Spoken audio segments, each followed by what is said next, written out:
নমস্কার প্রিয় ভক্তবৃন্দ, স্বাগতম আপনাদের সকলকে বেদান্ত বাণীর আজকের এই গভীর ভাবনার আসরে। আজ আমরা এমন একটি সত্য নিয়ে কথা বলবো, যা জীবনের প্রতিটি পদক্ষেপে আমরা অনুভব করি, কিন্তু অনেক সময় মুখে বলতে পারি না। সময় মানুষ চায় তুমি ভালো করো, কিন্তু তারা কখনোই চায় না তুমি তাদের থেকে ভালো কিছু করো। এই কথাটি শুনতে যতটা সাধারণ মনে হয়, এর ভিতরে লুকিয়ে আছে জীবনের এক নির্মম বাস্তবতা।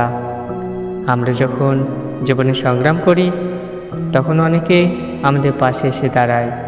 তারা বলে, ভালো করো, এগিয়ে যাও, তোমার জন্য শুভকামনা রইল। কিন্তু সে মানুষগুলোর মধ্যে অনেকেরই মনের গভীরে এক আদর্শ সীমারেখা টেনে রাখে। তারা চায় তুমি উঠো, কিন্তু এতটা নয় যাতে তুমি তাদের ছাড়িয়ে যাও। তারা চায় তুমি সফল হও, কিন্তু এমন নয় যাতে তোমার সাফল্যের আলো তাদের অস্তিত্বকে স্মরণ করে দেয়। এই পৃথিবীতে অধিকাংশ মানুষ তোমার উন্নতি দেখে খুশি হয়, যতক্ষণ না সে উন্নতি তাদের নিজের অবস্থানকে প্রশ্নের মুখে দাঁড় করায়।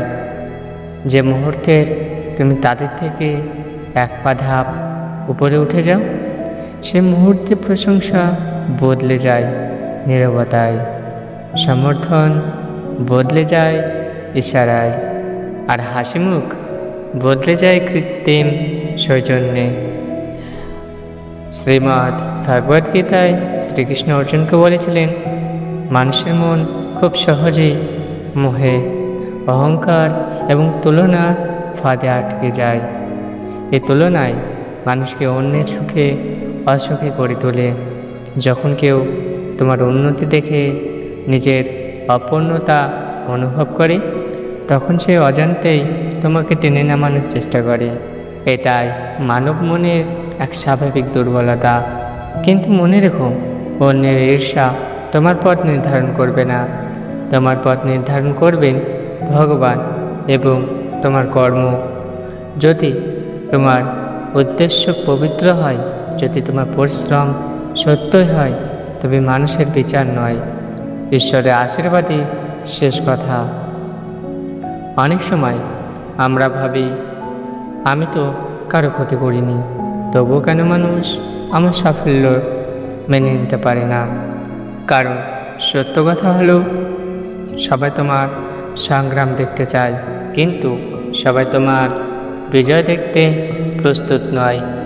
যখন তুমি নিচে থাকো, মানুষ তোমাকে সান্ত্বনা দেয়, কিন্তু যখন তুমি উপরে উঠতে শুরু করো, অনেকে ভিতরে ভিতরে অস্বস্তি অনুভব করে। এটাই সংসারের নিয়ম। এ কারণেই মহাপুরুষেরা বলেছেন, নিজের পথ নিজেকেই হাঁটতে হয়। প্রশংসা শুনে থেমে যেও না, নিন্দা শুনে ভেঙে পড়ো না। কারণ মানুষের মতামত পরিবর্তনশীল, কিন্তু সত্য ও কর্ম চিরস্থায়ী। আজ যদি কেউ তোমার উন্নতির ঈর্ষা করে, তবে বুঝে নিও তুমি সঠিক পথে এগাচ্ছ। কারণ মৃত গাছকে কেউ পাথর ছোটে না, ফল পড়া গাছকেই সবাই লক্ষ্য করে। তাই মানুষের ঈর্ষাকে অভিশাপ মনে করো না, এটিকে ভগবানের ইঙ্গিত হিসাবে দেখো। তুমি এগাচ্ছ, তুমি বাড়ছ, তুমি আলোর দিকে যাচ্ছ। জীবনে কখনো কারোর সঙ্গে নিজেকে তুলনা করো না। ভগবান প্রত্যেককে আলাদা গুণ, আলাদা সময় এবং আলাদা পথ দিয়েছেন। তোমার যাত্রা তোমার নিজের। যারা সত্যই তোমাকে ভালোবাসে, তারা তোমার সাফল্যের আনন্দিত হবে, আর যারা কষ্ট পাবে, তারা হয়তো কখনোই তোমার ছিলই না। তাই আজ থেকে মানুষের অনুমোদনের জন্য নয়, ভগবানের সন্তুষ্টির জন্য কাজ করো। নিজেকে প্রতিদিন আগের দিনের থেকে ভালো করো। কারোর থেকে বড় হওয়ার জন্য নয়, নিজের সেরা রূপে পৌঁছানোর জন্য এগিয়ে চলো। কারণ শেষ পর্যন্ত মানুষের বিচার নয়, ঈশ্বরের বিচারই সত্য। জয় শ্রীকৃষ্ণ, হরে কৃষ্ণ। ভিডিওটি যদি আপনাদের ভালো লাগে তাহলে বেদান্তবাণী চ্যানেলটি সাবস্ক্রাইব করতে ভুলবেন না।